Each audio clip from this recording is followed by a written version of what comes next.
Buenos días, estimados estudiantes, ¿cómo me escuchan?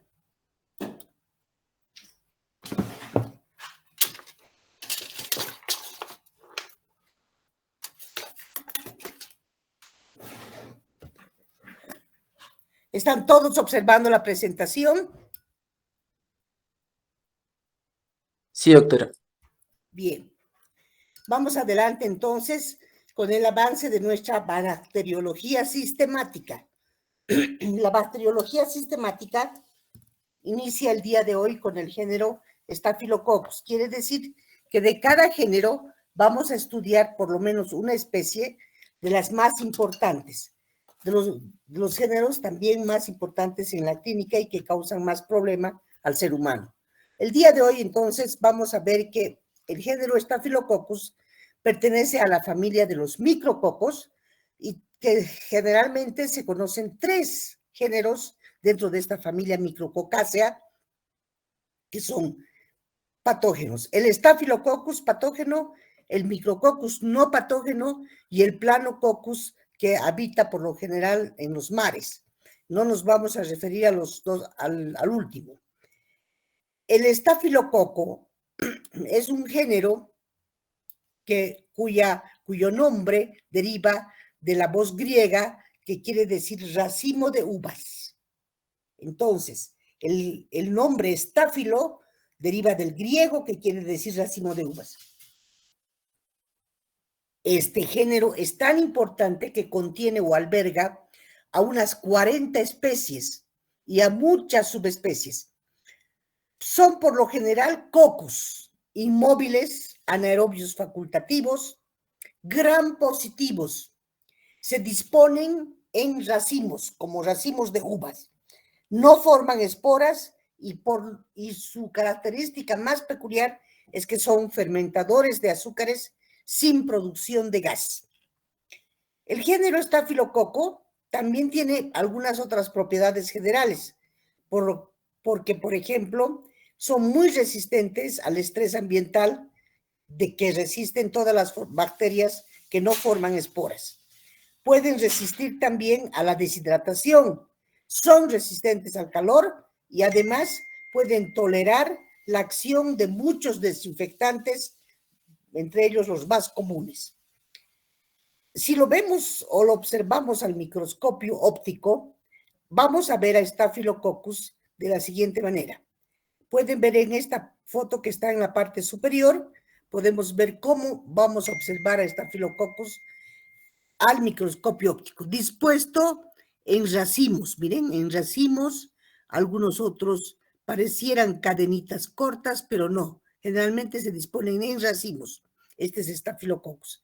Y visto a microscopía electrónica, está acá abajo. Miren cómo se disponen en racimos los estafilococos. Por eso es que se asemejan al racimo de uvas. ¿Cuál será la colonización de esta bacteria en nuestro organismo? Un 80% de la población de los seres humanos está colonizada por Staphylococcus aureus, sin lugar a dudas, por lo menos en forma transitoria. O sea que es una de las bacterias más frecuentes.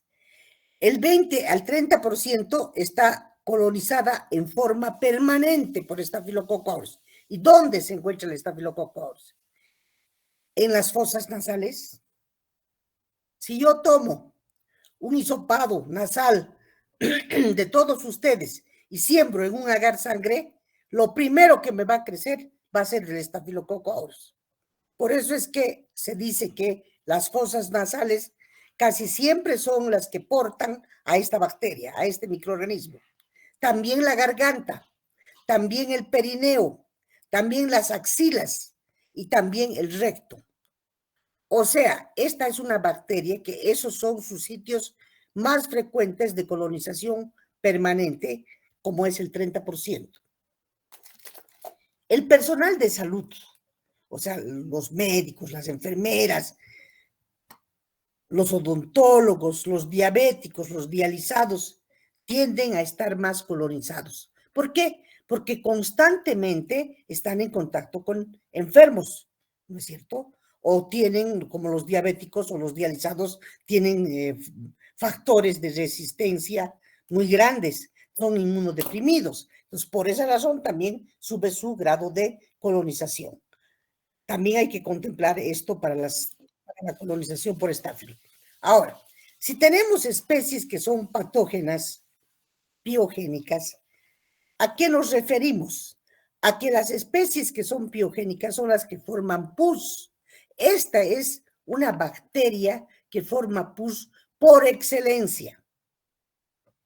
O sea, es la responsable del acné que manifiestan todos los jóvenes a cierta etapa de su vida, el Staphylococcus aureus.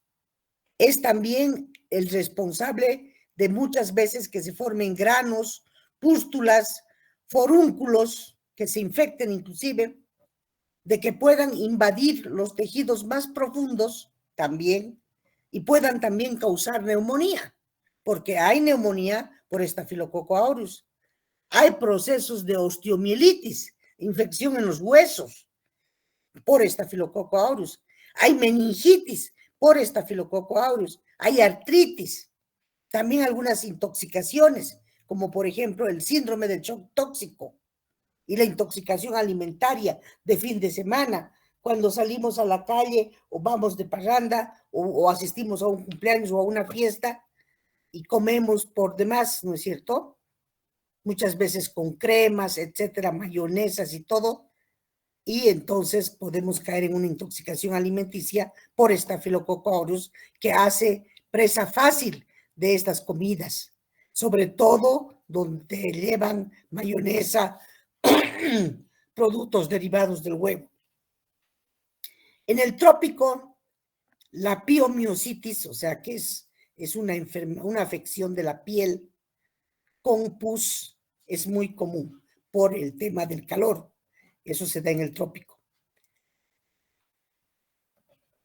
Entonces, vamos a ver que Staphylococcus aureus es una bacteria que en todo momento es miembro normal de la membrana nasal, de la nasofaringe, de la piel, del perineo, del tracto gastrointestinal, también del tracto genital, y es el causante de que muchas veces tengamos forúnculos, carbúnculos, otras afecciones como el impétigo que les da a los recién nacidos, la necrólisis epidérmica tóxica a los cadáveres, la neumonía, la osteomielitis, la meningitis, la endocarditis, afecciones del corazón por esta bacteria, la mastitis en madres lactantes, la bacteremia, abscesos, enterocolitis, infección urogenital, síndrome de shock tóxico. Todos esos casos son causados por Staphylococcus aureus. O sea que es una bacteria por demás importante y patógena. Por ello es que se la considera a Staphylococcus aureus como la principal especie patógena. La principal, porque forma colonias amarillentas, además en la mayoría de los medios de cultivo. ¿Debido a qué forma esas colonias de color amarillo? A que tiene un pigmento conocido como beta-caroteno. Acá está la fórmula química del beta-caroteno, que es un carotenoide. Acá pueden observar ustedes un beta, ¿no? En la posición beta está justamente el caroteno. Entonces tenemos que el Staphylococcus aureus es la especie más importante, pero eso no quiere decir que no existan más especies. Existen muchas más especies y la mayoría de estas especies de los estafilococos producen microcápsulas. Se han identificado importantes en la clínica alrededor de 11 tipos de estafilococos. El tipo 5 y el tipo 8 producen el 75% de infecciones en el ser humano. El tipo 5, además, se caracteriza por ser un Staphylococcus aureus meticilino resistentes. Todos los tipos están siempre químicamente relacionados. ¿Cuáles son sus componentes y qué productos, qué tiene ¿Qué proteínas presenta Staphylococcus en la superficie? Presenta a la proteína A, presenta a la adesina, presenta esta proteína A es además una adesina porque tiene capacidades antifagocíticas para no dejarse fagocitar por los leucocitos polimorfonucleares ni por los monocitos macrófagos. Tiene capacidad proinflamatoria, por eso es que puede producir o llegar a producir neumonía. Hay también componentes de superficie microbiana que pueden llegar a reconocer moléculas adhesivas de la matriz extracelular. Las moléculas adhesivas de la matriz extracelular, conocidas como Mushkram, son las que juegan ese papel.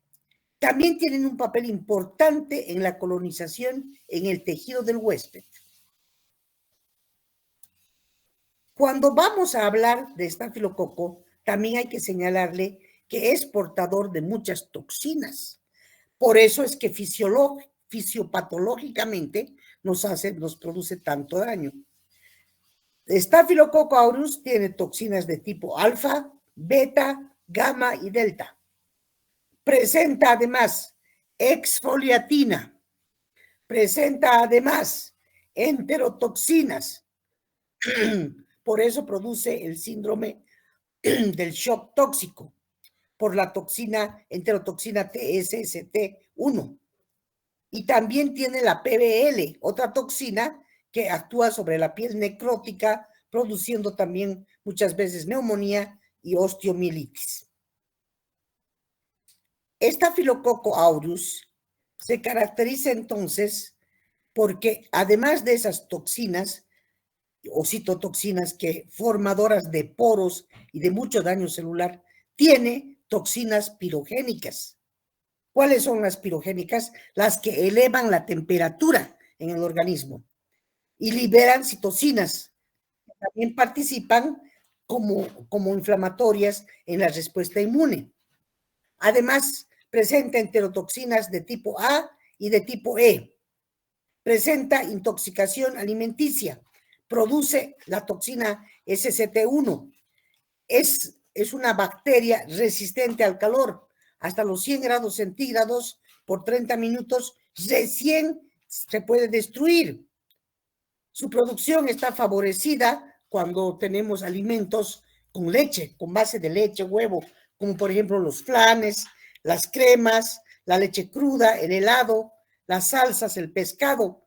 Pueden tener, cuando son guardados o mal guardados, pueden tener este problema de la producción de estafilococcus. Entonces, y eso por lo general está lleno de enterotoxinas de tipo A y E. Además de estas enterotoxinas, también tiene toxinas exfoliativas, epidermolíticas, de la clase A y de la clase B, porque causan eritema, enrojecimiento de la piel y separación de la piel. Por eso es que produce los forúnculos, los granos, todo eso. También presenta una enzima conocida como leucocidina o toxina leucocitolítica de Panton Valentine, porque fue descubierta por este microbiólogo Panton Valentine, la leucocidina. Y esta leucocidina se asocia con infecciones en los pulmones y en la piel cuando ésta se necrosa. Si lo vemos en un corte esquemático al Staphylococcus aureus, vamos a poder señalar, como es un gran positivo, su gran capa de peptidoglicano, al exterior su cápsula, porque es una bacteria capsulada, presenta betalactamasas, presenta ácidos lipoteicoicos, etcétera, todas estas capas. Además, posee del peptidoglicano una pared celular y una pared citoplasmática, inclusive atravesada por las penicilinas, ¿no? Además, en la capa más externa, que es una de las más importantes de la pared celular y la capa celular, o la cápsula, conocida como cápsula, presenta enzimas como la coagulasa, enzimas como la catalasa, proteína A, elastinas, colágeno, fibronectinas, factor clamping, factores de unión, enterotoxinas, la toxina SCT1, las alfatoxinas y en la membrana citoplasmática generalmente están anclados todos los organelos para receptores de proteínas, inclusive de antibióticos como la penicilina, el ribitol, los ácidos teicoicos, las beta-lactamasas, los ácidos lipoteicoicos. Entonces, los componentes y sus productos en Staphylococcus aureus son muy importantes. Las enzimas, las que son proteolíticas, ¿qué hacen? ¿Para qué sirven? Ocasionan proteólisis, facilitando la diseminación al tejido adyacente. ¿Y cuáles son estas proteolíticas? La hialuronidasa, que trabaja en los tejidos, la proteasa y la lipasa. También producen beta-lactamasas. ¿Para qué le sirven las beta-lactamasas a la bacteria? Para inactivar a la penicilina. Porque la penicilina tiene un anillo beta-lactámico que es destruido precisamente por la beta-lactamasa. También presenta coagulasa. ¿Y para qué servirá la coagulasa? Es una enzima que cataliza a la trombina. Es un factor activador de protrombina. ¿Y qué hace la protrombina? Convierte al fibrinógeno en fibrina. Entonces, la coagulasa, por ende, convierte al fibrinógeno en fibrina. La catalasa, que también he mencionado que está presente, es la que inactiva al peróxido de hidrógeno que producen los fagocitos. La inactiva para defenderse del proceso de fagocitosis. Produce catalasa. Y también tiene hemolicinas, que son capaces de destruir la sangre. ¿Cuáles son esas hemolicinas? Las hemolicinas, conocidas también como hemolicinas alfa, beta y delta. ¿Por qué? Porque tienen características antigénicas distintas. Algunas de ellas producen dos o una o más combinación de hemolicinas. Por ejemplo, la hemolicina alfa sirve para unirse al receptor de la célula del huésped y causarle o producirle lisis osmótica. La hemolicina beta es la que produce la esfingomielinasa y se caracteriza porque degrada membranas celulares con esfingomielina. La mayor parte de las cepas de Staphylococcus aureus no producen beta-esfingomielinasa. La mayor parte. Solo Staphylococcus aureus. La delta, la hemolicina delta, es producida por el péptido pequeño con un papel desconocido. Entonces, acá vamos a observar colonias de Staphylococcus aureus en un cultivo de agar sangre. Si observan ustedes acá donde les estoy mostrando en este momento, todavía se ve algo de sangre, ¿no es cierto? De color rojo. Acá también una partecita. ¿Por qué?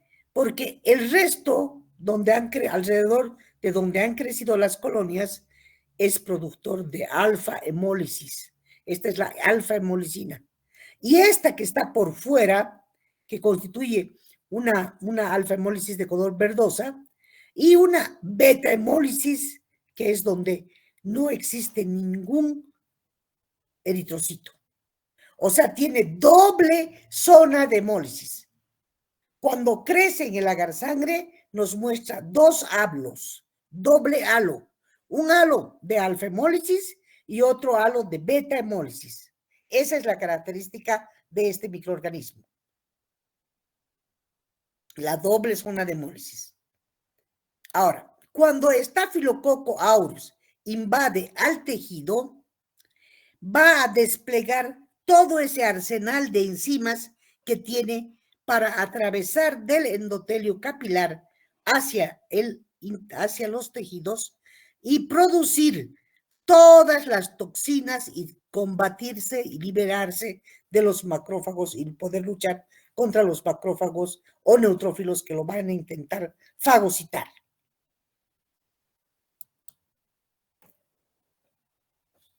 Si les pido que realicen un resumen de todos los factores de virulencia que tiene Staphylococcus aureus, tendríamos que comenzar hablando de la proteína A, que está anclada en la microcápsula, que tiene receptores también para las inmunoglobulinas de tipo G, que tiene una pared celular con un abundante peptidoglicano, donde van a estar ancladas las invasinas, la hialuronidasa, la estafilolicina, la leucocidina o toxina de Valentine, de Panton Valentine, la leucotoxina, la coagulasa, la estafiloquinasa, adesinas, fibrinas, fibronectinas, toxinas como la T del shock tóxico, la EFT de exfoliatinas y algunas otras toxinas que producen también vómitos o que son eméticas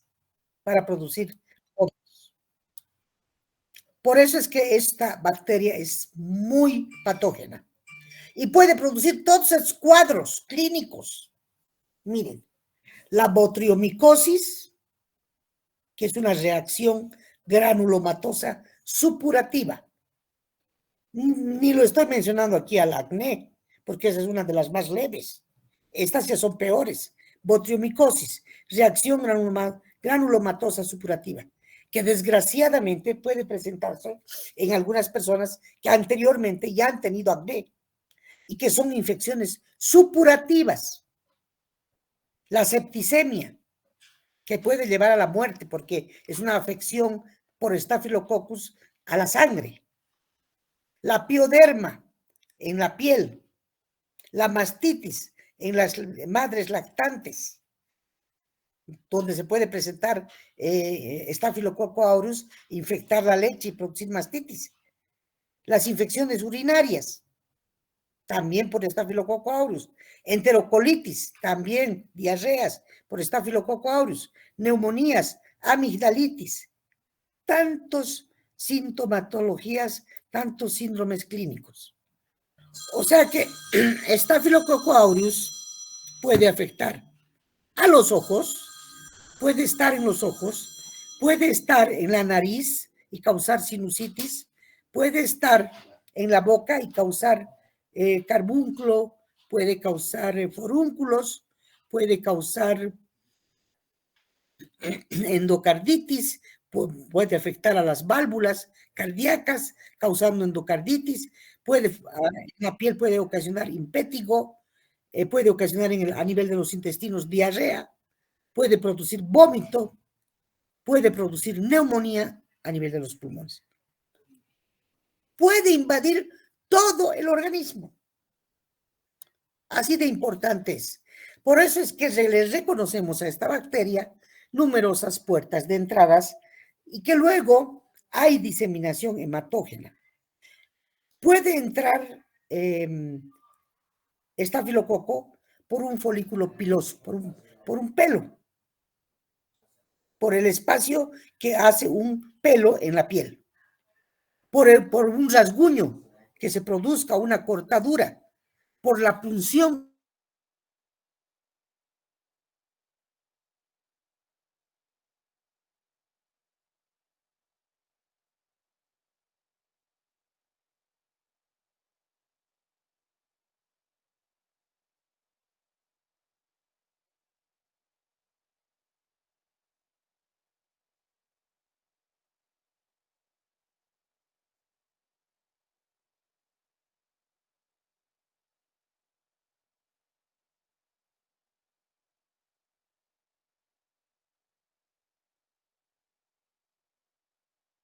cocoaos. Aquí tengo una botriomicosis. Miren, este es un hombre, ¿no es cierto? Porque ni modo que sea una mujer, por estos vellos que tiene aquí en las mamas. Observen, acá presentaba algunas de estas. Y ya se observa una lesión de botriomicosis cuando se hacen mucho más. Primero aparece una lesión solitaria con pocas lesiones de acné que suelen producirse en el área generalmente de los genitales, a veces en la cara, a veces en el tronco, a veces en los lugares de mayor acumulación de grasa también. En la mayor parte de los casos, el factor que puede desencadenar una botriomicosis es un cuerpo extraño también, como una espina de pescado, una astilla, etc. Eso puede ocasionar la botriomicosis y luego se dan las lesiones. Acá tenemos a Staphylococcus aureus, miren, formando los racimos, en una neumonía en un esputo. Este es una tinción de Gram de un esputo, de una neumonía de un paciente que tiene neumonía estafilocócica. Entonces estamos viendo acá a los estafilococos al interior en un gramo, ¿no? De las células del esputo. También puede ocasionar celulitis. Miren esto, es terrible la celulitis por Staphylococcus aureus. Esta fotografía. Acá podemos observar inflamación de las células. Además, indica diseminación aguda de la infección de la piel y del tejido subcutáneo, con dolor, con eritema, con calor. Esa es la celulitis. Así comienza, así se inicia las heridas de celulitis. Y después van en avance, van progresando, extendiéndose a otras zonas. Acá también tenemos otra celulitis, miren. También produce la enfermedad exfoliante de la piel. ¿Cómo será esta? Tiene varios síndromes. El síndrome de Ritters, que se refiere a los niños, a los bebés recién nacidos, y se llama también o se conoce como pénfigo neonatorum, porque se presenta en los recién nacidos. También puede haber dermatitis exfoliativa, también en el recién nacido. Necrólisis epidérmica tóxica en la piel de los niños y ocasionalmente en los adultos. Puede mostrar impétigo buloso, escarlatina estafilocócica, síndrome de la piel escaldada. Enseguida voy a mostrarles una foto. La exfoliatina hidroliza la desmogleína 1 y altera las uniones con los desmosomas. Aquí vean este síndrome de la piel escaldada en este bebé. Miren, esto es ocasionado por Staphylococcus aureus. Es tremenda esta bacteria. El daño que puede producir es increíble. Acá tenemos más. Miren, lesiones de estafilococo en el. Esto ya lo conocemos, el acné, los forúnculos, la dermatitis en la piel, el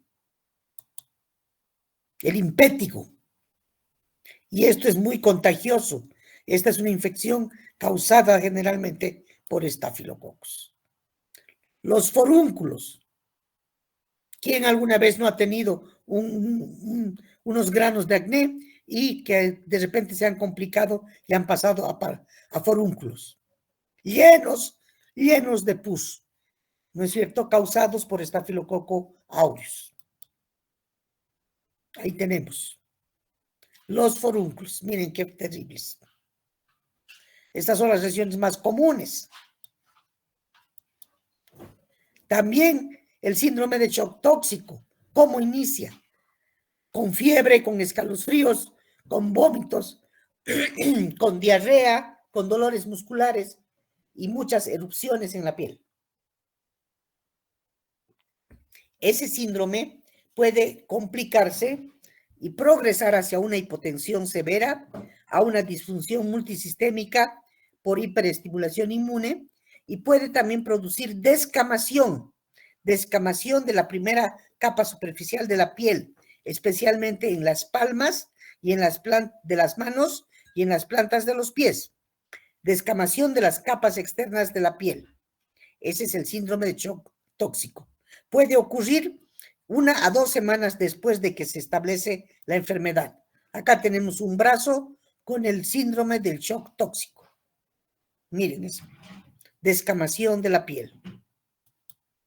También esta bacteria, recuerden que puede contaminar los alimentos, las carnes, los productos cárnicos, los huevos, especialmente las ensaladas a base de mayonesa, la leche cruda cuando no está suficientemente pasteurizada o suficientemente hervida, es atacada por Staphylococcus aureus.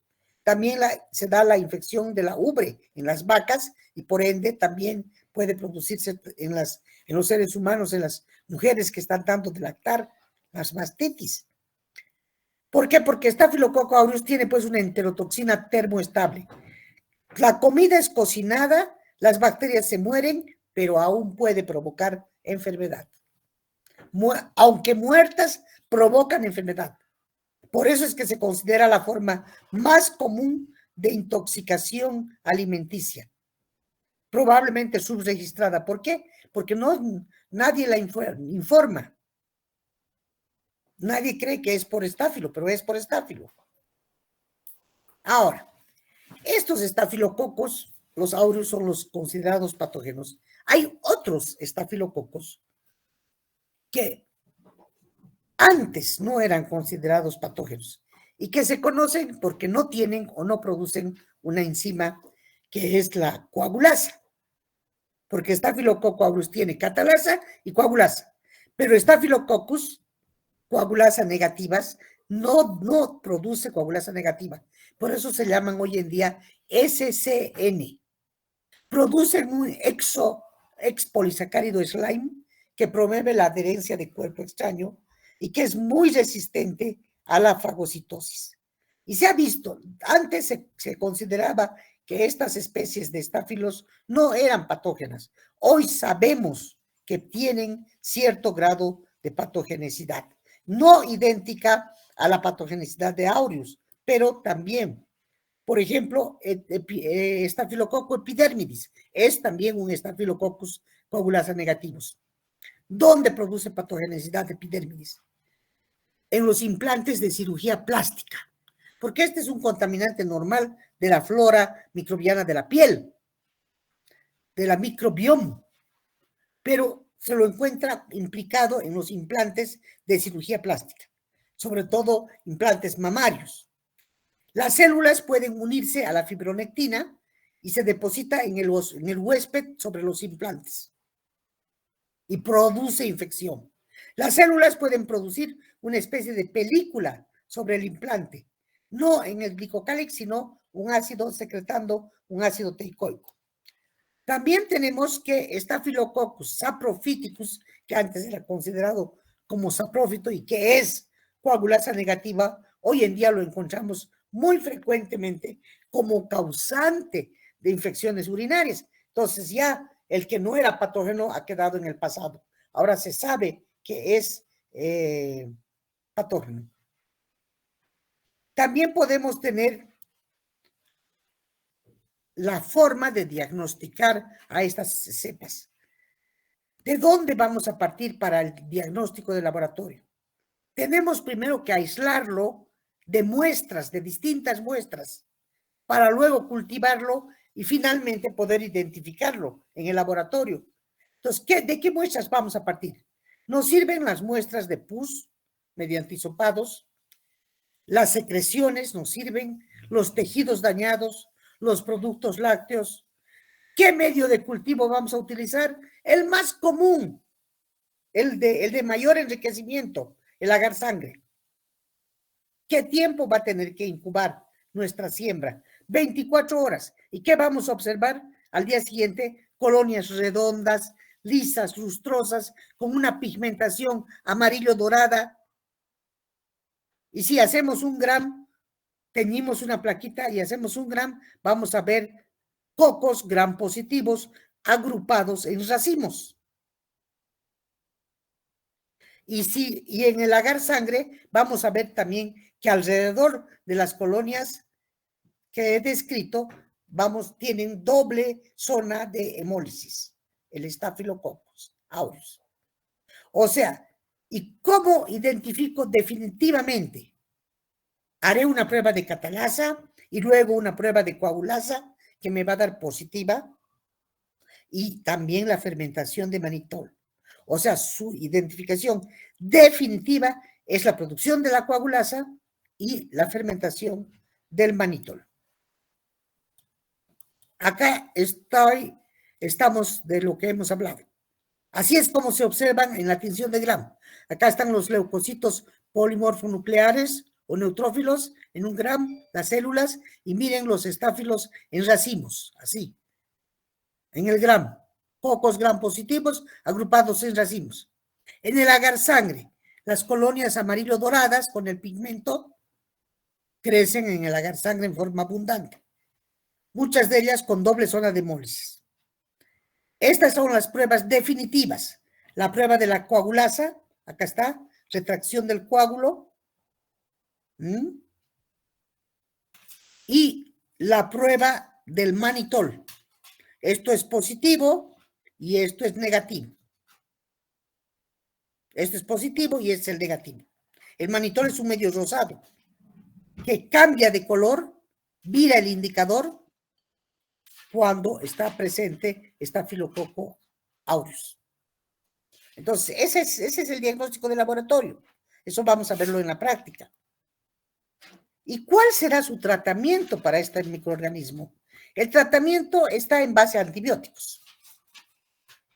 Y hemos dicho penicilina, pero se matan de risa hoy en día los estáfilos, ya son multiresistentes. Entonces hay que utilizar oxacilina, derivados, ¿no es cierto? Nafcilina, vancomicina, aunque ya existen cepas desde hace mucho tiempo que son vancomicinas resistentes. Y antes era la vancomicina, era algo sagrado para los estáfilos. Pero de todas formas, en los casos que no son complicados, todavía utilizamos vancomicina, cefazolina, lincomicina, clindamicina, dicloxacilina, sulfametoxazol, trimetoprim y minociclina en el tratamiento. El tratamiento va a depender de dónde está localizado, si es un acné, si es un forúnculo, si es una mastitis, por qué vía. Todo eso que lo vean los médicos. Cuánto van a dosificar, etcétera, etcétera. Bien. Ahora, lo que nosotros tenemos que estudiar y estar conscientes es de la gran susceptibilidad a los antibióticos, la gran susceptibilidad antimicrobiana, que hoy en día nos está poniendo en un estado de emergencia por la aparición de grandes cantidades de cepas resistentes. Hay una emergencia de cepas multiresistentes de Staphylococcus aureus, que ya no se puede tratar con nada. Esas han sido llamadas MRS, multiresistentes Staphylococcus. La mayoría de los estafilococos son ahora penicilinos resistentes. Las cepas multiresistentes son responsables de brotes nosocomiales del síndrome del shock tóxico en los hospitales. Algunas cepas ahora ya son oxacilinos resistentes. El único antibiótico de elección que algo todavía va quedando es la vancomicina. Entonces, en esta resistencia a los antibióticos hay pues numerosas cepas de Staphylococcus aureus que se pueden aislar en hospitales y que son resistentes a antibióticos y que hoy en día constituyen el dolor de cabeza de los comités de infecciones intrahospitalarios. Porque sabemos que existen cepas resistentes a todos los antibióticos usados comúnmente. La vancomicina es una alternativa, pero ya se ha documentado la resistencia a la vancomicina. Se estima que para los años 50, para el 2050, no va a haber un solo antibiótico para ningún tipo de bacterias. Imagínense cómo está avanzando la resistencia por las mutaciones y por todos nuestros medios. Las opciones, ¿qué nos queda? Linezolid, rifampicina, trimetoprim, sulfa, para el Staphylococcus aureus meticilinos resistentes. ¿Qué será MERSA? Es la sigla. Quiere decir Staphylococcus aureus meticilinos resistentes. La meticilina fue desarrollada a finales de los años 50 y los Staphylococcus aureus meticilinos resistentes fueron identificados en 1961. ya no se usa más clínicamente. Ahora ya son multiresistentes, panresistentes. Ha ido en aumento. 1974, miren cómo han ido los estafilococos aureus meticilinos resistentes aumentando. 1995, sí, el 74 teníamos un 2% de las infecciones estafilocócicas, el 95 teníamos 22, el 2004 63, en el 2010 ya no se sabía y hoy tenemos el 100% casi. Los MERSA transmitidos principalmente a los pacientes vía manos de trabajadores de salud. Todos los trabajadores de salud deben lavar sus manos con agua, con jabón, usar el sanitizador con base de alcohol. Eso ya lo sabemos, pero no lo cumplimos, no lo hacemos. Más si trabajamos en hospitales, tenemos que realizar esta norma que es tan importante del lavado de manos. Principalmente si soy médico, si soy bioquímico, si soy microbiólogo, si soy enfermera, si trabajo con pacientes, tengo que lavarme las manos a cada momento. Esas son estadísticas antiguas. Hoy ni para qué mostrar las modernas. Se asustarían. Si ya el 2007 era una gran preocupación, hoy en día ni qué se diga. Bien, ahí vamos a quedar, muchachos. Voy a sacar un screenshot de los que están presentes. Lo siento a los que llegan tarde. No puedo estar